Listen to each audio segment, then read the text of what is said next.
i7 ગુજરાતનો અવાજ। નમસ્કાર દર્શક મિત્રો, i7 ન્યૂઝ ગુજરાતીની સાથે હું છું આપની સાથે પાયલ બામભણિયા। તો જોઈએ આજના મહત્વના સમાચાર। આણંદ જિલ્લા ભાજપની પંડિત દીનદયાળ ઉપાધ્યાય ત્રિદિવસીય પ્રશિક્ષણ શિબિર સંપન્ન। વૈચારિક મજબૂતી, સંગઠન શક્તિ અને કાર્યકર્તા વિકાસ પર વિશેષ માર્ગદર્શન અપાયું।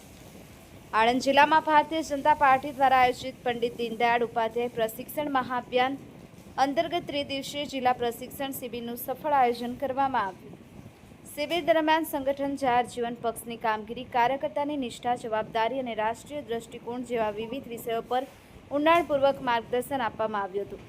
ભાજપના વૈચારિક અધિષ્ઠાનને મજબૂત બનાવવાની સાથે કાર્યકર્તાઓમાં સંગઠન પ્રત્યે વધુ સમર્પણ અને જવાબદારીની ભાવના વિકસે તેવા હેતુથી આ પ્રશિક્ષણનું આયોજન કરવામાં આવ્યું હોવાનું આયોજકોએ જણાવ્યું હતું। પ્રશિક્ષણના પ્રથમ સત્રમાં ભાજપના ઇતિહાસ અને વિકાસની વિસ્તૃત ચર્ચા કરવામાં આવી હતી। આ પ્રસંગે પ્રશિક્ષણ વર્ગ દરમિયાન જનપ્રતિનિધિઓ, સંગઠન હોદ્દેદારો સહિત કાર્યકરો ઉપસ્થિત રહ્યા હતા। Bureau chief Narendra Sharma, i7 news Gujarati, Anand. Anand જિલ્લામાં આજરોજ પંડિત દીનદયાળ ઉપાધ્યાય પ્રશિક્ષણ વર્ગ જિલ્લા કક્ષાનો જે હતો એ આજે ત્રિદિવસીય વર્ગ પૂર્ણ થયો છે।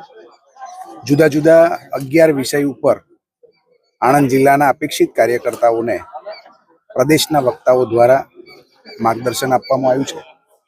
ખૂબ સારા વાતાવરણની અંદર આ આખો પ્રશિક્ષણ વર્ગ કે જેમાં રાજનીતિના મૂલ્યો, સરકારની યોજનાઓ અને ભારતીય જનતા પાર્ટીનો એક એક કાર્યકર્તા પ્રશિક્ષિત બને એ લક્ષ્ય સાથે આ વર્ગો સમગ્ર ગુજરાતની અંદર આયોજન કરવામાં આવ્યું છે।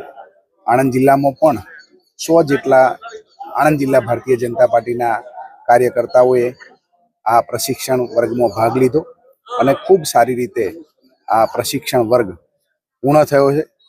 આ વર્ગના કારણે આવનાર દિવસોની અંદર ભારતીય જનતા પાર્ટીની વાત, ભારતીય જનતા પાર્ટીના વિચારની વાત છેક બૂથ સુધીના કાર્યકર્તાઓ સુધી પહોંચાડવાનું કામ થશે અને આવનાર દિવસોની અંદર ભારતીય જનતા પાર્ટી જ્યારે 2047માં ભારત દેશ વિકસિત બને એ સંકલ્પ સાથે માનનીય પ્રધાનમંત્રી શ્રી નરેન્દ્રભાઈ મોદી સાહેબ જે કામ કરે છે એ સંકલ્પમાં અમારા ભારતીય જનતા પાર્ટીના એક એક કાર્યકર્તાનું યોગદાન હોય એ ભાવ પ્રબળ બને એ કાર્ય આ વર્ગથી થયું છે।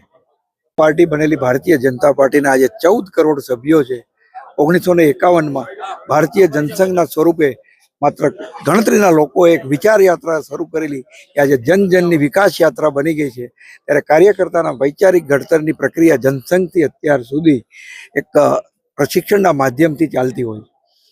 ભૂતકાળમાં, નજીકના ભૂતકાળમાં જ અમે 598 તાલુકા મંડળમાં આ વર્ગો પૂરા કર્યા, જેમાં 55,000 અપેક્ષિત કાર્યકર્તાઓની સામે 45,000 કરતાં વધુ કાર્યકર્તાઓએ પ્રશિક્ષણ મેળવ્યું અને હાલ જિલ્લા કક્ષાના વર્ગો ચાલી રહ્યા છે।